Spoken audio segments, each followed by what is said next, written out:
Assalamualaikum warahmatullahi wabarakatuh. Alhamdulillah wassalatu wassalamu ala Rasulillah wa ala alihi wa sahbihi wa man wala. Bersama-sama mengejar syurga. Itu topik kita nak bincang pada hari ini. Mudah-mudahan kita semua dikurniakan peluang untuk menjadi ahli syurga. Semoga kita semua dikurniakan keberkatan hidup sehingga kita dapat jadi ahli syurga. Menjadi ahli syurga ni adalah satu yang sangat didambakan oleh setiap mukmin, setiap muslim. Kalau tanya apa yang diharapkan, saya nak masuk syurga ustaz, saya nak masuk syurga. Dia nak masuk syurga ni, semua orang akan harap masuk syurga. Tetapi macam mana saya nak melayakkan diri saya sebagai ahli syurga? Untuk menjadikan saya ni sebagai ahli syurga, ada banyak panduan di dalam Al-Quran Al-Karim. Pertama sekali, sebagai seorang yang ingin jadi penghuni syurga, dia kena ada beberapa watak penting. Pertama sekali, beriman kepada Allah Subhanahu wa Ta'ala. Beriman dalam erti kata mengenal Allah, mengenal sifat-sifat Allah, mengenal kasih sayang Allah, mengenal nama-nama Allah. Mudah-mudahan dengan berkenalan dengan sifat-sifat kemuliaan yang ada pada Allah Subhanahu wa Ta'ala menjadikan kita orang yang dekat dengan Allah Subhanahu wa Ta'ala, supaya dapat kita membina sifat sebagai seorang yang beriman. Beriman ini apa? Beriman ini adalah iqrarun bil lisan wa tasdiqun bil qalb wal amal bil jawarih. Iman itu, kata Imam Asy-Syafi'i dalam kitab mengucapkan dengan lidah. Saya kata dengan bibir, saya mengucap dengan lisan saya beriman kepada Allah, saya beriman kepada Allah.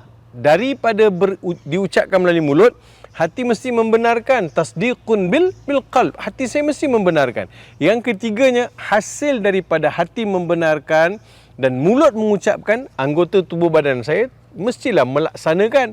Jadi barulah dia selari. Mulut mengucapkan, hati membenarkan, anggota tubuh badan menghasilkan apa yang diucapkan oleh mulut dan apa yang diperakukan oleh hati. Baru nampak komplit sebagai seorang yang beriman. Daripada beriman menjadi seorang yang muttaqi, menjadi seorang yang bertakwa kepada Allah Subhanahu wa Ta'ala. Sayyidina Ali pernah ditanya, "Ya Amirul Mukminin, apa itu takwa?" Sayyidina Ali menjawab, "At-taqwa yatadammanu arba'ata asya'." Takwa ini ada 4 rukun dia. Al-khawfu minal jalil, takut kepada Allah Tuhan yang Maha Mulia. Wal qana'atu bil qalil, bersyukur kepada Allah biarpun pemberian itu sedikit. Yang keempat, wal amalu bitanzil, beramal dengan Al-Quran, membaca Al-Quran, memahami ayat-ayatnya dan beramal dengan Al-Quran. Yang keempat, wal isti'dad li yaumir rahil, bersiap sedia untuk jumpa Allah. Sifat beriman kita dah kenal, sifat takwa kita dah kenal. Kita nak satu lagi sifat ihsan. Sifat ihsan ini adalah sifat yang dalam hadis baginda Rasulullah sallallahu alaihi wasallam sebut, anta'budallah ka'annaka tarahu fa illam takun tarahu fa innahu yarak. Beribadat kepada Allah, mengabdikan diri kepada Allah seolah-olah Allah lihat kita, biarpun Allah tak lihat, kita tak dapat lihat Allah, yakinlah Allah sentiasa melihat kita. So 3 ciri ini, iman, takwa dan juga ihsan. Saya yakin ketiga-tiga ciri ini boleh melayakkan kita dinobatkan sebagai ahli syurga. Sebab daripada situlah kita akan dapat buat persiapan. Saudara dan saudari, ibu ayah yang saya kasih sekalian, kita nak kejar syurga.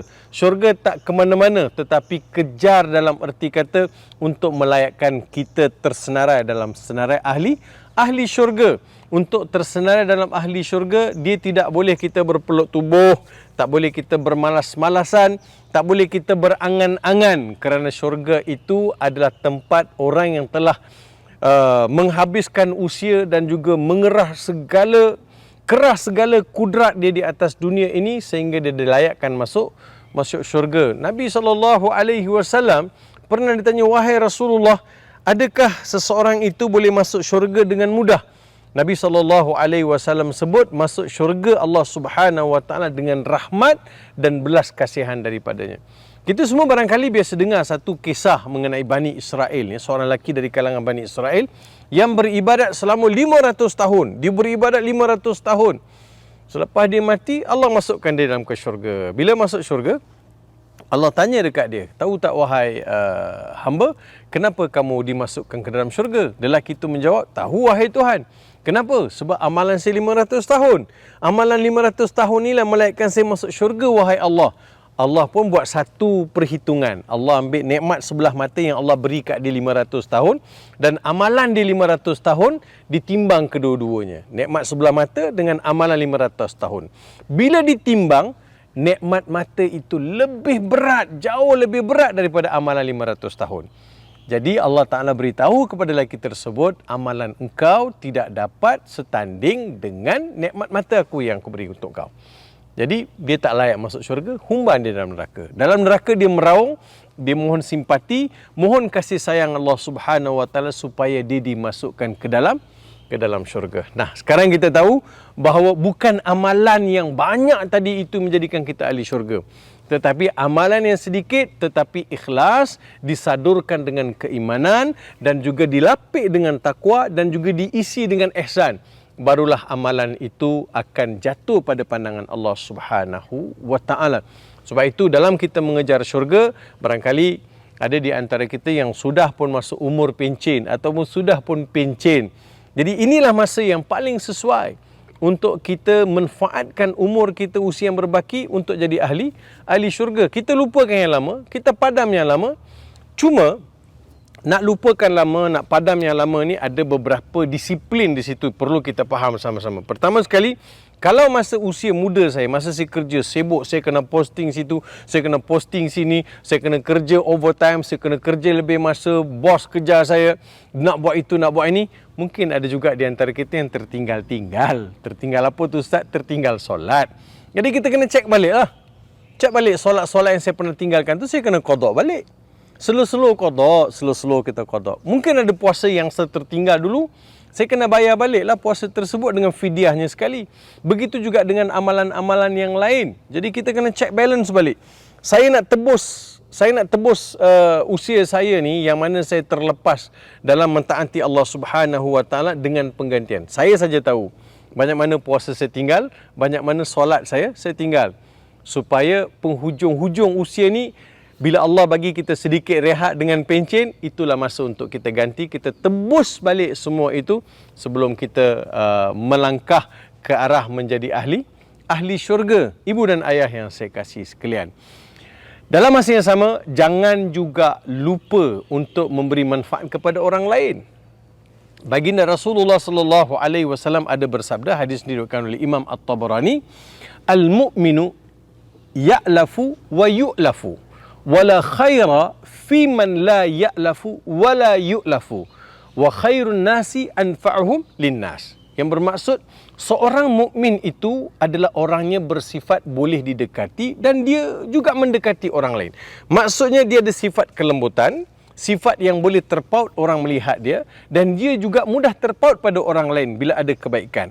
Dan tidak ada kebaikan pada seseorang bila dia adalah seorang yang kasar, seorang yang tidak boleh didekati dan juga tidak suka dia didekati, dan dia juga sukar untuk didekati, dia tak boleh dekati orang lain.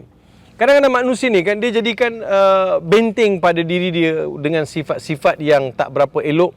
Jadi orang suka nak dekat dengan dia. Dan orang pun tak berapa minat dengan dia, dan dia pun tak minat untuk mendekati orang lain. Baginda sebut, khairun nasi anfa'uhum linnas. Sebaik-baik kamu adalah orang yang banyak memberi manfaat kepada orang lain. Ini bermaksud, sebagai seorang Muslim, barangkali dulu kita bos besar. Kita pengarah bahagian, kita ketua pengarah. Sekarang kita ni dah pencen. Kita bukan pengarah, kita bukan ketua pengarah, kita bukan siapa-siapa. Kita adalah seorang yang sudah pencen. Sekarang ini, masanya kita tidak ada kuasa, tidak ada kita nak arah siapa-siapa. Sekarang kita nak cek balik diri kita. Dulu kita ni macam mana? Adakah seorang yang mudah didekati, ataupun kita mudah mendekati orang lain? Ataupun kita ni, diri kita ni orang suka nak dekati pada kita? Jadi kita kena betulkan yang itu. Barulah kita akan dapat natijah khairun nasi anfa'uhum linnas. Jadi masa ada kerja, masa berjawatan, berbaik-baiklah dengan orang. Supaya selepas kita tak ada jawatan besok, kita tak ada pangkat dan kedudukan, orang akan berbaik dengan kita. Dan kita kena ingat baginda Rasulullah sallallahu alaihi wasallam juga ada bersabda, "Makanal abdu fi auni akhihi kana Allahu fi aunihi."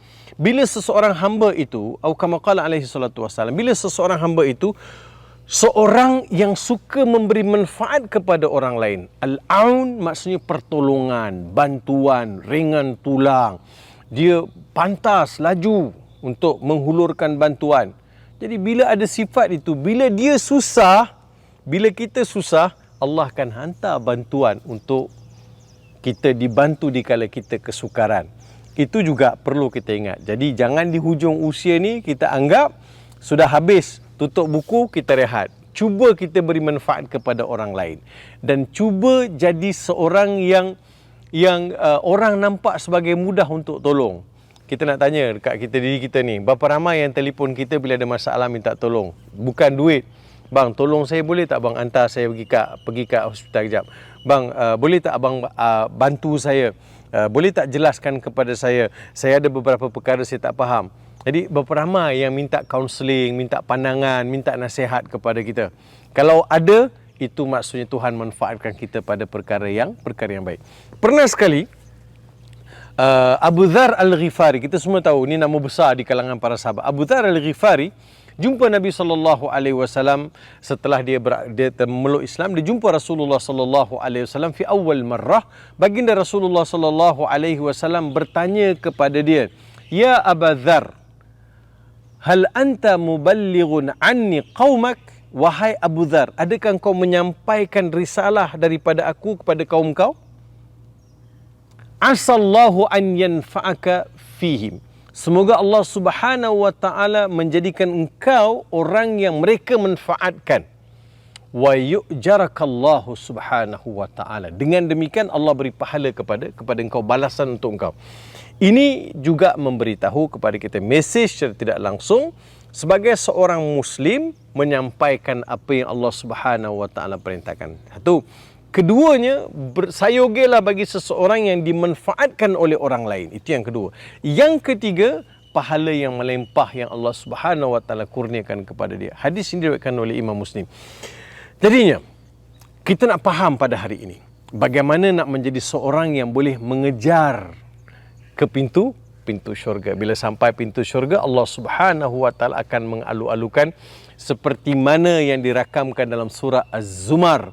Allah beritahu, a'udzubillahi minasyaitonirrajim, wasiqal ladzina taqaw rabbahum ilal jannati zumara hatta idza ja'uha wa futihat abwabuha wa qala lahum khazanatuha salamun alaikum tibtum fadkhuluha khalidin. Yang bermaksud, mereka yang bertakwa ini akan dibawa, akan dipandu menuju ke pintu syurga. Bila sampai di depan pintu syurga sudah terbuka luas untuk mereka. Mengalu-alukan kehadiran mereka sebagai penghuni syurga. Dan penjaga-penjaga syurga itu akan mengucapkan salamun alaikum tibtum fadkhuluha khalidin. Kesejahteraanlah ke atas kamu.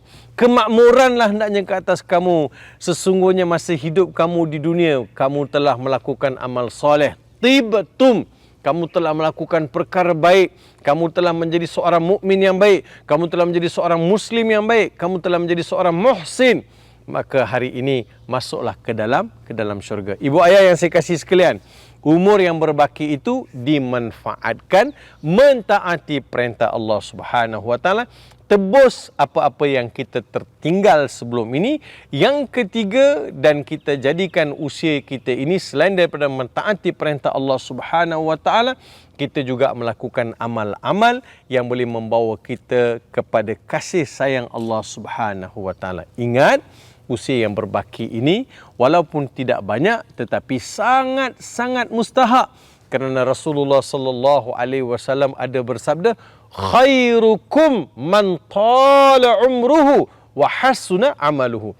Sebaik-baik kamu adalah mereka yang Allah lanjutkan usia dia, dalam masa yang sama Allah manfaatkan dia kepada orang lain.